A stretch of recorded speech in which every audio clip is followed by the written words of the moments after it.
Good evening and welcome. My name is Beth Hagopian and I'm president of the Massachusetts Society of the National Society of the Colonial Dames of America.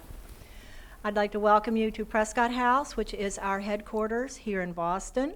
It is one of 3 historic properties that we have in Massachusetts. We have a farm in Swansea, Mass. with its original acreage, 60 plus acres.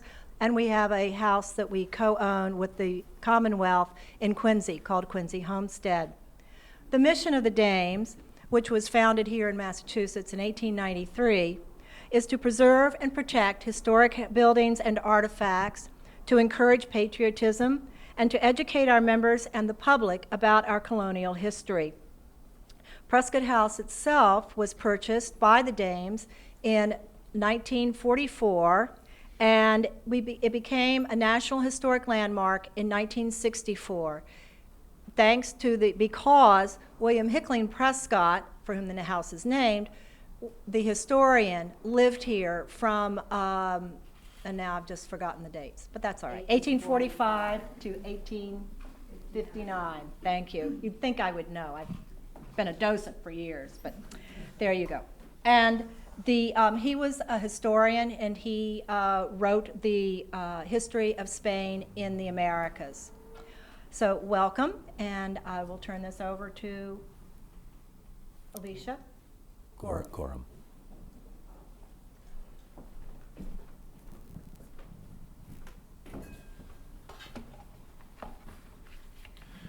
Thank you very much, Beth, and welcome everybody to this lecture this evening. I hope you find it both interesting and educational. Before I introduce our speaker, Dr. Robert Allison, I'd like to tell you a little bit about him if I could. Robert J. Allison has taught American history at Suffolk University in Boston since 1992, when he earned his doctorate in history of American civilization at Harvard. He currently chairs Suffolk University's History Department and also teaches history at the Harvard Extension School. His books include The American Revolution, A Concise History, 2011, The Crescent Obscured, The United States and the Muslim World, 1776 to 1815, in 2000, A Short History of Boston, 2004, and A Short History of Cape Cod in 2010. Stephen Decatur, Northern American Naval Hero, 2005, The Boston Massacre, 2006, and the Boston Tea Party in 2007. He also produced Before 1776, Life in the American Colonies for the Teaching Company's Great Courses in 2009. His edited books span American history from the colonial period to the 20th century, and he currently hosts a free online course on the U.S. Constitution at http://udemy.com/US-Constitution. Professor Allison received the Petroshatic Distinguished Teaching Award from the Harvard Extension School in 1997, the Suffolk University Student Government Association's Distinguished Faculty Award in 2006, and the Suffolk University Outstanding Faculty Award in 2007 and 2010.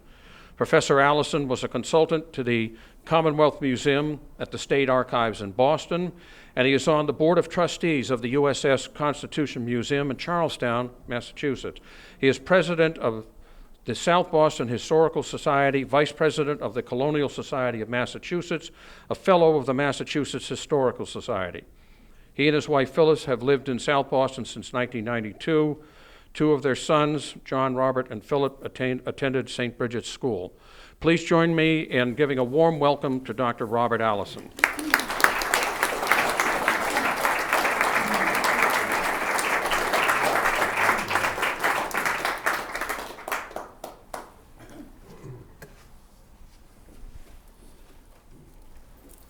I was a little worried with the detail Gorham knows about me.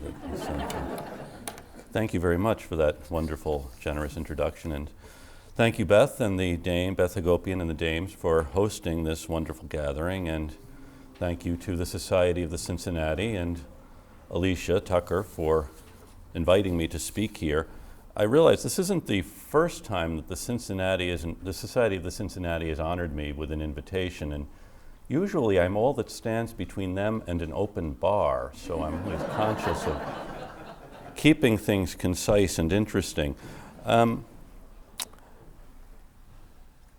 As I think Gora mentioned, the members of the Cincinnati from Massachusetts, or the chapter of the Cincinnati from Massachusetts, being one of the largest at the inception, and that wasn't an accident, because Massachusetts sent more men to the Continental Army than any other state.